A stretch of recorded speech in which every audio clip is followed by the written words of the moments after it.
The U.S. trade deficit widened in July to $42 billion. Meanwhile, the U.S. trade deficit with the rest of the world widened to $45 billion in May. That is the highest in 6 months. America's trade gap with the rest of the world swelled in June. Economy on trade balance, the deficit actually expanding slightly in the month of September. As we look to China right now, China owning nearly $1 trillion in our debt, major trade imbalances. We're the ones who created them into an economic power in which they could then loan money back to the United States. If you look at what countries like China are doing to this country, they are eating our lunch. We're building China. We are really building China because everything we make is made in China or other countries. It's not made here. We don't make things anymore. I think you're going to start to see the counterbalance in this part of the world all be China and New Zealand. I hope you like Chinese food, James Cameron, because I think you're about to have a lot of it. Is the trade deficit a bad thing? The United States has been running a trade deficit since the early 1970s. This is considered by some to be a troubling indicator of the health of our economy. Phrases like China owns the U.S. instill fear in the public and create a misconception about what a trade deficit actually implies. The fact of the matter is that not everyone can be in surplus, and not everyone would want to. One country's trade surplus is another's trade deficit. You can't have a surplus without creating a deficit. That is to say, you can't eliminate all deficits unless you eliminate all surpluses. And unless we want to close our borders to trade, or centrally plan our imports and exports to equal zero, then let's try to understand if a lunch is being eaten, and if so, by whom. Let's establish something from the outset. Nobody is forcing U.S. businesses to buy foreign goods. The deficit is a result of free, voluntary trade. U.S. businesses are looking at their dollars and thinking, I'd rather have 1,400 widgets from China. Meanwhile, China is looking at its widgets and wishing they could turn them into dollars. If trade is voluntary, it is necessarily win-win for the traders. If trade is win-win, then who's eating whose lunch? If the question is who's eating, chances are it's the USA. But all jokes aside, we are consuming China's goods, not the other way around. We are eating their lunch, but we are also paying for it. Literally paying for it. We trade them our money for their goods. Now, they have our money. They have our money. They have our money! Let's first be clear about what they have. We are not sending boatloads of Benjamins over to foreign businesses to pay for our goods. Rather, the Federal Reserve is crediting the dollar accounts of the foreign businesses. Or more simply, we gave them some digits for widgets. So yes, they have our money. But the point is that it hasn't even cost us the 12.5 cents to print the dollar. We just traded real stuff for virtual money, and that's a pretty good trade. For us. But that's not the end of the story, because virtual money has real implications. First, they have it. Second, we don't. When foreign businesses have our dollars, they have two options: spend them on something priced in US dollars, or save them. They can also trade them for foreign currency, but then the person who receives the dollars in trade has the same conundrum: spend or save. If all of those dollars are spent on American goods, then there is no trade deficit. But that is not the case. Our trading partners are saving our money. And since they have it, we don't. Our economy runs on spending. Every dollar spent is someone else's income.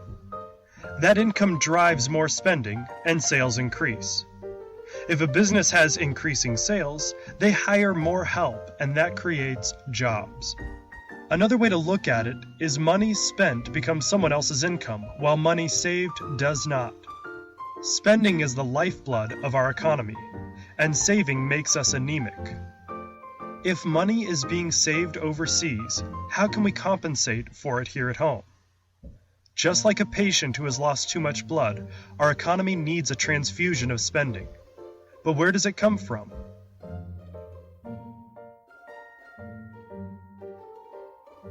Actually, that is one way to do it. You could saddle your people with credit card debt, car loans, home equity loans, and have your businesses go into debt for good measure.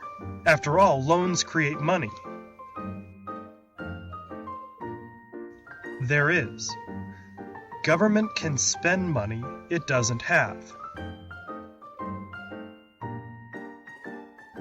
Well, you could just be content with an anemic economy and chronic high unemployment. Actually, there isn't. Either your people are in debt, your government is in debt, or you run a trade surplus, and not everyone can be in surplus. You might ask why we have to be the ones in deficit, and we don't. But need we remind you that we're currently trading digits for widgets? On average, we spend a portion of our day consuming goods we did not produce. The flip side of that is spending a portion of our day producing goods that we will never consume. This is what's happening in China right now.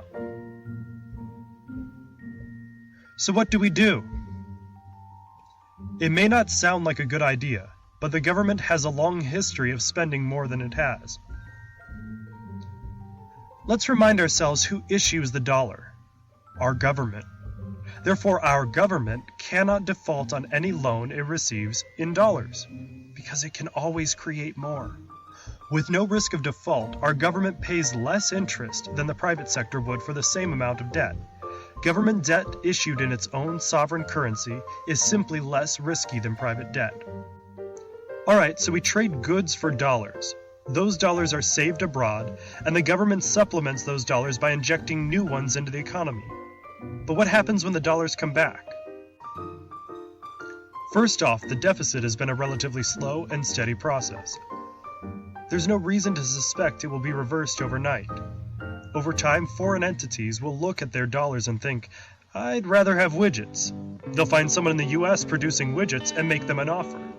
As US exports of widgets increase, US jobs in widget production also increase. These extra sales in widgets begin to eat away at the deficit. Dollars start flowing back in. If the government injects money into the economy to temporarily replace that which is being saved, then when that money comes out of savings, the government needs to take back what it originally spent. What this looks like in real life is that when we have a trade deficit, the government will go into deficit to inject money back in. When we have a trade surplus, the government pulls out its injection to pay off its debt and go into surplus itself. One final fear to qualm. If foreigners collect our money, won't they eventually be able to buy everything of ours? Answer: only what is for sale in dollars. When playing Monopoly, you can never acquire enough Monopoly money to buy the table you're playing on because it's not for sale in Monopoly money. Likewise, no foreign entity can buy that which we do not wish to sell. Let's review. First, we are eating their lunch. Second, they are saving our dollars. Third, when dollars are saved, the cycle of spending is interrupted. Fourth, spending leads to income, increasing sales, increasing jobs. Fifth, our government can spend into this cycle to sustain it until those dollars come home.